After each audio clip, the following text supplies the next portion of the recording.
ନାମ ପ୍ରାର୍ଥନା। ଅକ୍ଟୋବର 15, 1917। ହେ ପ୍ରଭୁ, ହତାଶ ହୋଇ ମୁଁ ତୋତେ ଡାକିଛି, ଆଉ ତୁ ମୋ ଡାକ ଶୁଣିଛୁ।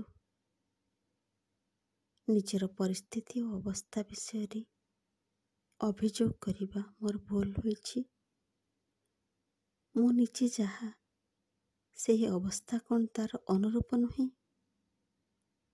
ତୋର ଐଶ୍ୱର୍ଯ୍ୟର ଦ୍ୱାର ପର୍ଯ୍ୟନ୍ତ ତୁ ମୋତେ ନେଇ ଆସିଲୁ, ତୋ ସୌସମ୍ୟର ଆନନ୍ଦ ପ୍ରଦାନ କଲୁ।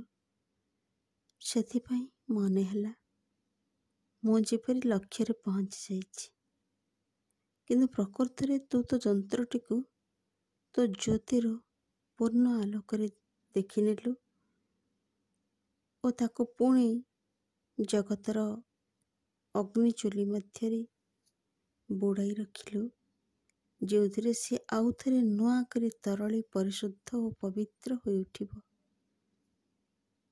ଏହିସବୁ ଚରମ ଓ ବେଦନାଦାୟକ ଅଭିପ୍ସାର ମୁହୂର୍ତ୍ତରେ ମୁଁ ଦେଖି ଓ ଅନୁଭବ କରିଛି ତୁ ମୋତେ ବିଭ୍ରାନ୍ତକାରୀ ଭୟଙ୍କର ବେଗରେ ଟାଣି ନେଉଛୁ ରୂପାନ୍ତର ପଥରେ, ଏବଂ ଆଧାର ମୋର ସ୍ପନ୍ଦିତ ହୋଇ ଉଠି ଅନନ୍ତର ସଚେତନ ସ୍ପର୍ଶରେ।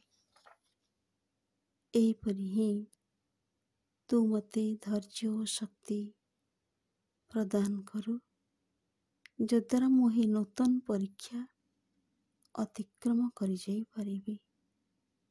ମା prayers and ମେଡିଟେସନ୍ସ, October 15, 1917.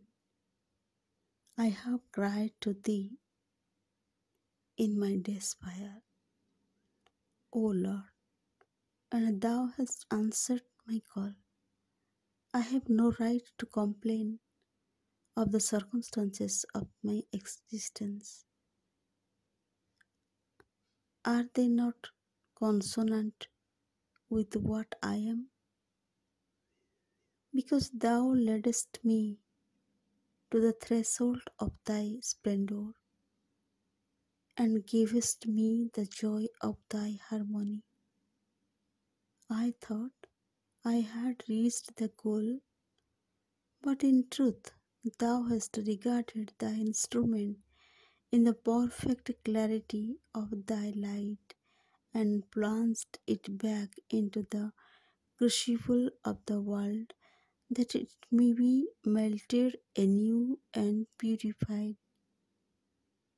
In these hours of an extreme and anguished aspiration, I see, I feel myself drawn by thee with a dizzy rapidity along the road of transformation, and my whole being vibrates to a conscious contact with the infinite.